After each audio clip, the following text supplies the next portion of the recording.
물같이 바람같이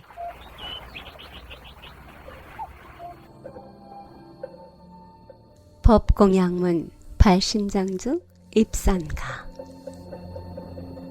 세상사 모든 일을 호련히 생각하니 한바탕 꿈이로다. 일대사를 깨치고저 깊은 산중 들어가니 새소리 물소리가 은은히 들려오고 머루달의 덩굴들이 1000길이나 높은 숲에 100번이나 얽혔는데 그 틈에다 털을 잡아 두어간 떼집 짓고 뜻맞는 벗과 함께 어떤 때는 풍을 읊고 어떤 때는 향 피우고 고요히 앉았으니 모든 망상 사라지고 한 생각 깨끗하여 세출세간 모든 이치 분명히 드러나니 이 세상에 으뜸가는 환출한 대장부라. 묵은초 불숲수를 배불리 먹은 뒤에 채 묻은 머리 흙투성이 얼굴로 꽃 피고 새우는 곳 훨훨 뛰어다니면서 날라리 날라리 태평가를 불러보세. 안녕하십니까. 물같이 바람같이의 김자원입니다. 올해 겨울은 따뜻했고요. 봄은 말할 것도 없이 훈훈합니다.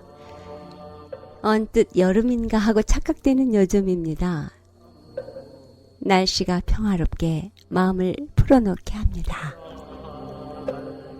일타 큰 스님께서 엮으신 법공양문 중에서 발췌한 입산가를 보면서 우리 마음과 몸의 자유함이 그대로 느껴지고 따뜻하고 평화로운 오늘의 시간과 잘 어울립니다. 우리가 살아가면서 한 번쯤 그런 시간 갖고 싶은 마음, 누구나의 바람 아닐까요? 대자연의 한 부분이 되어 훨훨 날아다니는 자신을 상상해보는 것만으로도 마음이 상쾌해집니다. 우리가 자유하지 못함은 누가 얽어매어 놓는 것이 아니라 자신의 욕심과 분노와 어리석음, 이 세 가지 탐진치 번뇌가 우리의 청정하고 맑은 자성을 먹구름처럼 가리고 있기 때문이라는 것, 부처님께서는 늘 알려주셨습니다. 우리 스스로가 들여온 장막 같은 먹구름, 이제 우리 자신들이 그것을 걷어내는 작업 해야겠지요? 그래서 그 일을 일대사, 즉 일생을 바쳐 해야 하는, 그리고 마음만 먹으면 할 수 있는 큰 일이라 했습니다. 물같이 바람같이 니역 불교방송과 함께 깨침의 소리, 진리의 말씀으로 우리의 진정한 자성의 모습, 자유롭고 청정한 모습 볼 수 있기 바라면서 이 시간 진행합니다. 이 물같이 바람같이 뉴욕 불교방송은 여러분들의 특별한 관심과 후원으로 진행됩니다. 한국불교대학 대관음사 오학스님, 불광사 효강스님, 보스턴 문수사 도범스님, 뉴욕 정토회, 전명국 회장님 네 분, 하봉호 중앙장의사, 이경림 공인회계사, 불교방송 전파 포기를 위해 후원해 주십니다. 후원과 격려해 주신 여러분의 쏟아주신 정성, 격려의 마음, 부처님 진리법을 알리는데 큰 역할을 하고 있습니다. 불교방송 후원이나 자신의 신행체험, 수행담, 방송을 통해 나누실 분 전화 347-512-8097입니다. 여러분과 함께 꾸미는 방송 되도록 도와주시길 부탁드립니다. 이 세상의 모든 분들이 다 부처님처럼 깨달음을 얻게 하시어 늘 평안하고 행복하게 하소서. 부처님의 큰 광명과 수행으로 모든 업장 소멸하고 무량한 지혜를 얻어서 자신을 제도하고 널리 모든 분들을 제도하게 하소서. 이 세상 다하는 날까지 바르고 선한 일 행하여 부처님의 큰 은혜에 보답하오며 끝내 일체의 뜻을 이루어 온 세상 행복한 정토 세계를 이루게 하소서. 물같이 바람같이 뉴욕 불교방송 오늘 시간에는 지난주 마하선언 개원 12주년 기념 행사에 오셔서 법문을 해주신 보스턴 문수사 해주 도봉큰 스님 법문 발췌했습니다. 불교에서 가장 소중하게 생각하는 마음에 대해 몇 가지 예를 들어 들려주십니다. 우리의 마음을 열게 하고 마음을 나눌 수 있는 가르침이 바로 부처님 자비임을 알려주십니다. 마하선언과의 긴밀한 인연 역시도 주지사천 스님의 따뜻한 마음이 전달되어 큰 행사 때마다 참석하신 인연이라고 하셨습니다. 더봄큰 스님의 법문 함께합니다. 마하선언 12주년 개원법회를 축하드립니다. 오늘 아침에 일어나니까 새들이 정겹게 제잘거리는 소리를 들었습니다. 봄이 오니까 새가 지적입니까? 저는 그렇게 알고 있었는데 새의 울음소리에 봄이 오고 있다. 그렇게 또 표현은 또 시집이 있더라고요. 텃새가 먼저 웁니까? 철새가 먼저 웁니까? 관심 없죠. 그런데 불교에서 그에 관계되는 설화가 있습니다. 육조 해능대사가 중국의 광주 법성사로 객으로 잠시 머물러 가는데 법성사에 큰 스님이신 인종대법사께서 열반경을 강의하는 날이었습니다.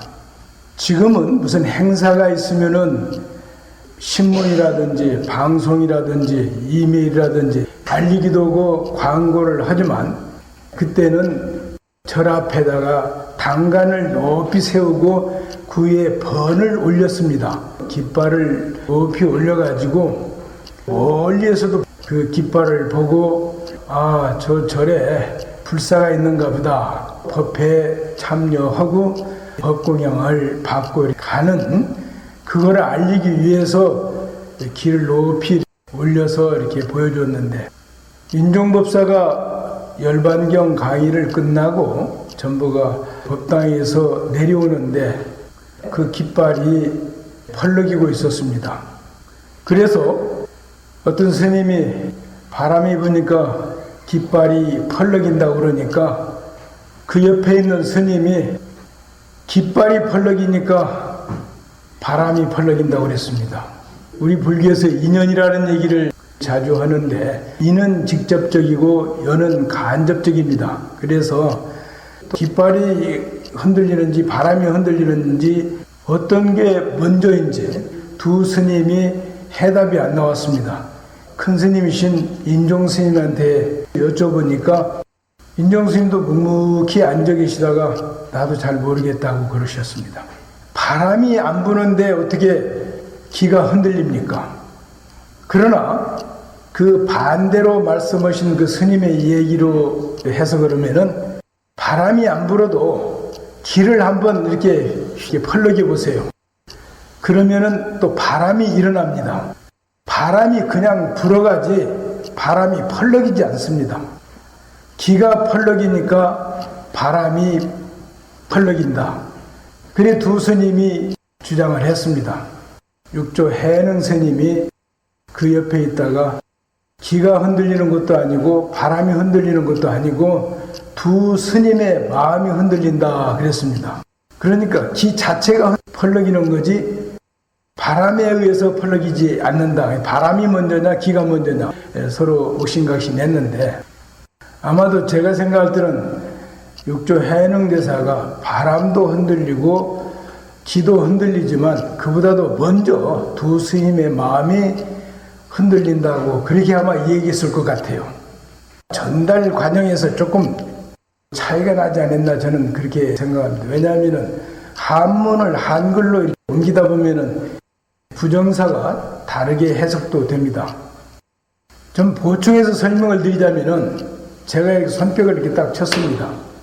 오른쪽 손에 소리가 있었습니까? 왼쪽 손에 소리가 있었습니까? 두 손이 마주쳤으니까 소리가 있습니다. 그러기 이전에 제가 손뼉 소리를 내기 위해서 마음을 움직여가지고 손을 마주쳐서 소리를 냈습니다. 모두가 가만히 앉아 계셨기 때문에 신도님들은 손뼉 소리가 안 났습니다. 마음을 안 냈으니까요. 마음을 저는 움직여가지고 손뼉을 쳤습니다. 그래서 밖으로 눈에 보이는 거, 제가 이 책에도 좀 얼핏 말씀을 드렸는데 상종과 성종에 대해서 말씀을 드렸습니다. 이 돌이 크고 작고 검고 희고 아름답고 뭐 매끌매끌하고 하는 눈에 보이는 것은 상종이고 돌의 무게, 돌의 단단함 이런 것은 성종이라고 불교에서는 얘기합니다. 그래서 우리 이목구비를 비롯해서 모두게 보이는 것만 이렇게 따라가는데 사실은 내 마음이 움직여서 그 모든 것들을 다 작용한다. 일체 유심조도리를 말씀을 드리는 겁니다. 이쪽에 이렇게 사진을 이렇게 보면은 생각이 사진 쪽으로 갑니다. 저쪽 사진을 보면 또 생각이 저쪽 사진 쪽으로 갑니다. 거사님을 보면은 거사님으로 이렇게 생각이 가고 보살님을 뵈면은 보살님으로 생각이 갑니다. 또 눈을 감고도 생각을 떠올리면은 그 자리, 그 사람 아니면은 그 추억이 다 떠오르게 되어 있습니다. 맨하탄의 센츄럴 파크로 우리 생각을 한번 보내봅시다. 그때도 이때쯤 되었는데 어떤 분이 시각 장애자가 I am blind, 나는 맹인입니다. 이렇게 목에 이렇게 걸고 추위와 배고픔에 떨고 앉아 있었습니다. 많은 사람이 그 앞을 오고 가면서 앞에 놓여있는 빈 깡통에 도와주는 분들이 극히 드물었습니다. 어떤 관광객이 그 모습을 보게 됐었습니다. 조금 떨어진 곳에서 한동안 그걸 바라봤지만 도와주는 사람들이 별로 없었습니다. 그래서 그 사람이 다시 시각장애자한테 가가지고 Spring's coming soon, but I can't see it 이렇게 곧 봄이 옵니다. 그러나 나는 그 봄을 보지 못합니다. 그렇게 뒤집어서 문장을 바꿔서 써주고 갔습니다. 그 사람이 써주고 간 후에 이변이 생겼습니다. 오고 가는 발자국 소리가 그냥 지나쳤는데 멎었다 가고 멎었다 갈 때마다 빈 깡통에 돈이 들어가는 소리가 자꾸 들렸습니다. 자꾸 쌓여가니까 아, 이거는 어떤 신이 와서 나에게 행운을 주고 갔구나 이렇게 생각했습니다. 그 사람은 바로 불란서 시인 앙드레 브루똥이라는 시인이었답니다. 그 짤막한 문장 하나 가지고 사람 마음을 움직여서 그 사람을 도와주게 하는 역할을 했습니다. 시각 장애자나 날씨가 춥다든지 배가 고프다든지 그 이전에 사람 마음을 움직일 수 있는 그 문장력, 그래서 아까 기가 흔들리느냐 바람이 흔들리느냐 했는데 마음이 움직여야 모든 일이 이루어진다 이런 말씀을 드리겠습니다. 화제를 또 바꾸겠습니다. 제가 이 원각사에 다녀갈 때는 공항이 멀어서 자동차를 직접 몰고 왔다 가는데 마하선은 공항이 가까웠고 주지스님께서 마중을 잘 나와주시니까 비행기로 옵니다. 케네디 공항으로 올 때도 있고 나과디아 공항으로 올 때도 있습니다. 케네디에 대한 역사는 또 하도 유명하니까 어느 정도 상식적으로는 알고 있는데 나과디아란 말이 이렇게 늘 궁금하게 생각했는데 어느 날 신문을 보고 알았습니다. 제가 말씀드리는 의도가 다르니까 아셔도 들어주시면 고맙겠습니다. 뉴욕 시장을 3번이나 연임은 그 시장 이름이래요. 나과디아가. 그분이 시장을 하시기 전에는 판사를 했는데 어느 겨울에 법정에 나가서 재판을 하려고 앉아서 이렇게 보니까 나이가 많은 노인이 빵을 훔치다 들켜가지고 붙들려 온 노인이었습니다. 그래서 나가디아 판사가 물었습니다. 어떻게 해서 빵을 훔치셨습니까? 하고 신문을 하니까 두려움에 떨면서 아주 죽어가는 목소리로 3일을 굶었습니다. 그러더래요. 3일을 굶었다 그러니까 방청석에서는 정상을 참작해서 사면해 주든지 아니면 벌을 아주 가볍게 형을 내려줄 줄 알았는데 나가디아 판사가 법은 엄격합니다. 법은 예외가 없습니다. 빵을 훔친 죄의 벌가금은 10달러가 되겠습니다. 그리고는 판결을 내렸습니다. 그 판결을 듣고 방청석이 무척 실망을 했습니다.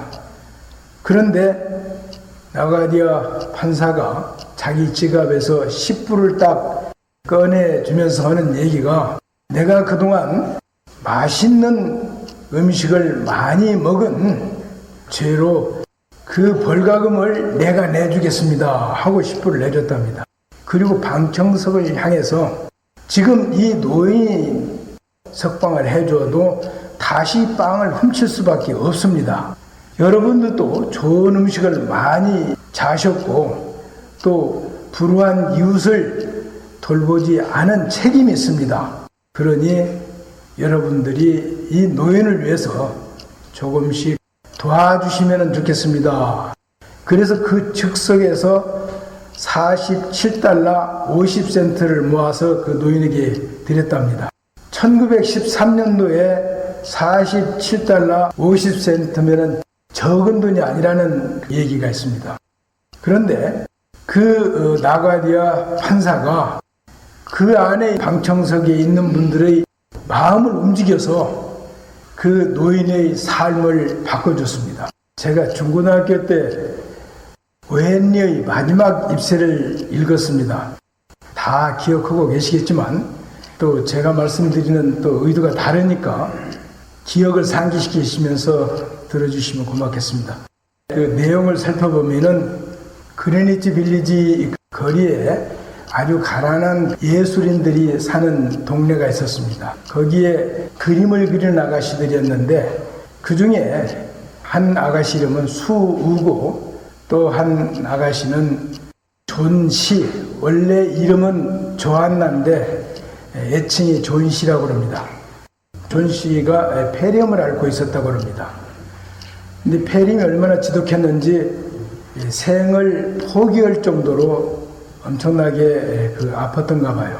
그래서 의사가 다녀가면서 친구 수에게 귀뜸을 살짝 눈짓을 해서 복도에서 만나자고 해가지고 존 씨가 살아날 수 있는 희망은 10분의 1밖에 없다고 그랬습니다. 그 10분의 1을 어떤 의욕을 다시 되살려가지고 살아나게 하기 이전에는 자는 소생할 길이 없다 그렇게 얘기를 해주고 갔습니다. 그 존 씨는 식음을 전폐하고 죽음을 기다리고 있었습니다. 그런데 밖을 내다보면서 12, 11, 19 이렇게 숫자를 거꾸로 세고 있었습니다. 그래서 친구 수가 너는 뭐를 세고 있니? 나도 알면 좀 안 되겠니? 그러니까 뭐 7, 6, 5 하더니 이제 5밖에 안 남았다 그랬습니다. 그게 무슨 얘기냐고 하니까 커튼, 그 네덜란드식 자그마한 그 창문 틈으로 보이는 그 집 쓸쓸한 앞마당과 앞마당 건너서 이웃집에 벽돌 담벼락에 담댕이 넝쿨이 중간쯤 타고 올라갔는데 가을이 돼가지고 낙엽이 지고 있었습니다. 그게 그저께까지는 100개가 있었는데 그래서 숫자를 다 세려니까 머리가 아팠었는데 이제는 다 떨어졌으니까 숫자가 세기가 아주 쉽다고. 저 마지막 집세까지 지고 나면은 나도 낙엽 따라 갈 거라고 죽음을 각오하고 기다리고 있었습니다. 그래서 그 친구 수가 바보 같은 소리 한다고 숲을 좀 먹어라 뭘 이렇게 자꾸 간호를 했지만 소용이 없었습니다. 그래서 그 수가 아랫집에 좀 다녀오겠다고 해가지고 아래층에 1층에 사는 배어맨이라는 화가였습니다. 그 사람에게 자기가 가서 늙은 광부의 모델이 되어달라 부탁해서 청을 받고 모델 그 스케치를 하면서 전시에 대한 얘기를 해줬습니다. 그래가지고 배어맨이나 그 화가 화를 내고 그 바보 같은 짓이라고 하면서 이제 그날 이제 서로 헤어져서 올라왔는데 그날 밤에 몹시 비바람이 치고 아주 기후가 좋지 않은 날이었습니다. 아침에 커튼을 좀 열어다오. 그 수혜에게 조윤 씨가 이렇게 부탁하니까 커튼을 이렇게 열어주는데 마지막 잎새가 하나 남아 있었습니다. 분명히 다 떨어지고 자기도 죽을 줄 알았는데 마지막 잎새가 하나 남아서 그래 내가 조금 더 살려나 보다. 그래 하루가 지나가고 그 이튿날 그날 밤에도 비바람이 엄청 몰아쳤는데 아침에 또 이렇게 커튼을 열고 보니까 그 마지막 잎새가 또 그대로 남아 있었습니다. 그걸 보고 전 씨가 생각하기를 내 잘못된 생각을 일깨워주기 위해서 저 마지막 잎새가 안 떨어지고 남아 있는가 보다. 내가 죽음을 생각한다는 것은 그건 죄악이다, 잘못 생각이다는 것을 생각을 돌이켜가지고 그 아가씨가 수업을 달라.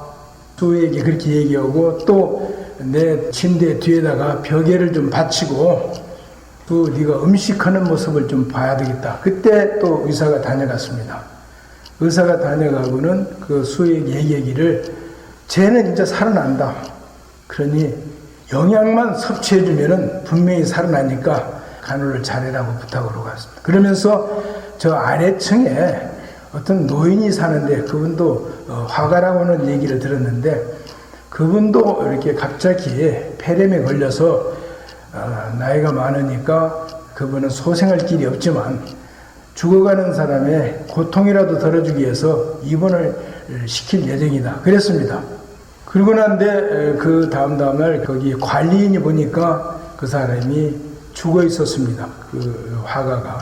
그런데 그 화가의 구두라든지 옷이라든지 남포 불이라든지 또 팔레트의 물감 또 붓 이런 것들이 사닥다리 이런 것을 다 있는 걸 보고 그 화가가 실제의 담정이 넘클이 아니고 그림을 그려서 그 아가씨를 살렸습니다.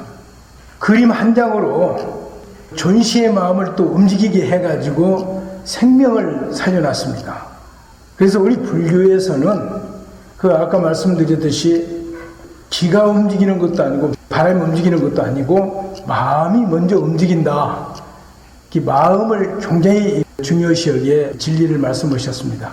이 불교를 통해서 오늘 말씀드릴 것을 마무리를 해야 되는데 다 얘기하고 나면 다음에 또 올 수가 없잖아요. 그러니까 미련을 두고 내려가겠습니다.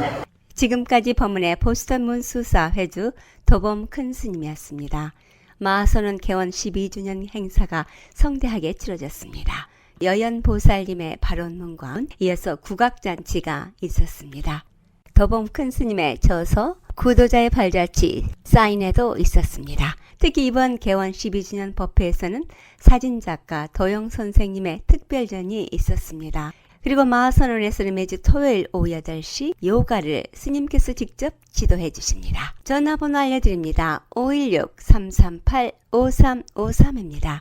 도범 큰 스님의 저서 구도자의 발자취 여러분들에게 감동과 훈훈한 마음을 적시게 하는 좋은 내용이 깃든 구도자의 발자취 이 책을 원하시는 분 미주 현대불교로 전화하시기 바랍니다. 718-460-4609입니다. 물같이 바람같이 뉴욕 불교방송 함께하고 계십니다.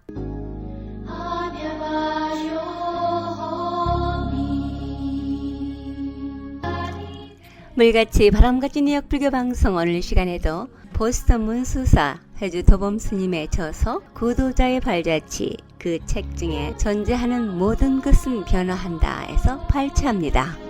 위나라 왕이 미자하라는 젊은 후궁을 무척 좋아했으며 무슨 청이든 잘 받아주었습니다.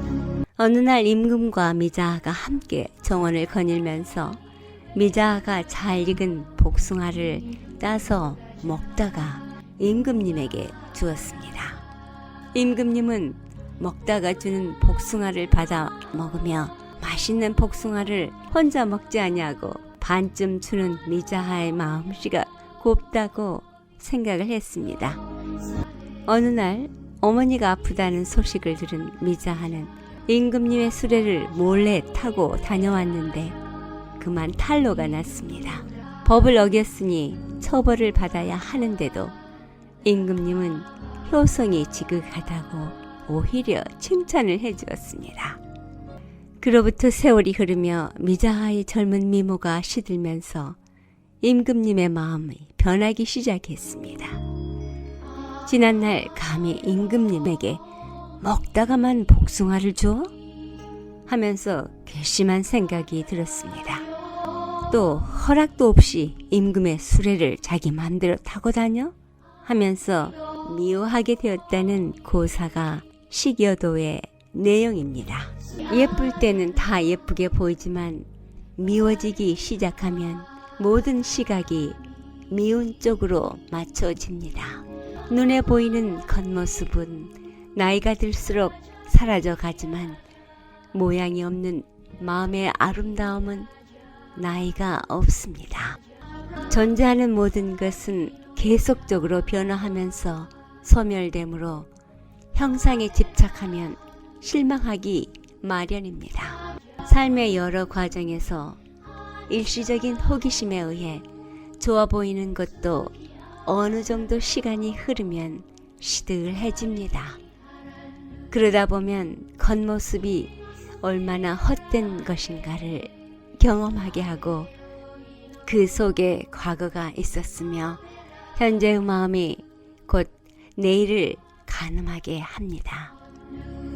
나이가 들수록 겉모습 갖고는 시간보다 생각이며 감정을 잘 다스리는 시간을 더 많이 가져야 한다고 했습니다. 도범 스님의 저서 구도자의 발자취에서 발췌했습니다. 다음 주 이 시간에 이어집니다. 뉴욕 근교에 있는 사찰입니다. 뉴욕 업스테이트, 원각사, 백림사, 불광사, 맨하탄에는 조계사, 뉴저지, 원적사, 보리사, 해안정사, 뉴저지 정토회, 플러싱에는 뉴욕 정토회 정명사, 한마음선언 연곡사, 한국불교대학 대관음사, 그리고 롱아일랜드엔 마하선언과 청가사가 있습니다. 불교방송 후원업체입니다. 사랑과 정성의 H마켓 상품권으로 후원하고요. 중앙장의사, 뉴저지와 플러싱에 있는 하봉호 중앙장의사, 여러분의 어려운 시간 마음으로 함께합니다. 718-353-2424. 마음을 맑히는 시. 해마다 봄이 오면 조병화. 해마다 봄이 되면 어린 시절 그분의 말씀. 항상 봄처럼 부지런해라. 땅 속에서, 땅 위에서, 공중에서 생명을 만드는 쉼없는 작업. 지금 내가 어린 벗에게 다시 하는 말이 항상 봄처럼 부지런해라. 해마다 봄이 되면 어린 시절 그 분의 말씀. 항상 봄처럼 꿈을 지녀라. 해마다 봄이 되면 어린 시절 그분의 말씀. 항상 봄처럼 새로워라. 나무 가지에서, 물 위에서, 뚝에서 솟는 대지의 눈. 지금 내가 어린 벗에게 다시 하는 말이 항상 봄처럼 새로워라. 마음을 맑히는 시, 조병아 시인의 해마다 봄이 오면 함께했습니다. 봄처럼 부지런하고 꿈을 지니고 새로워라는 강한 메시지이면서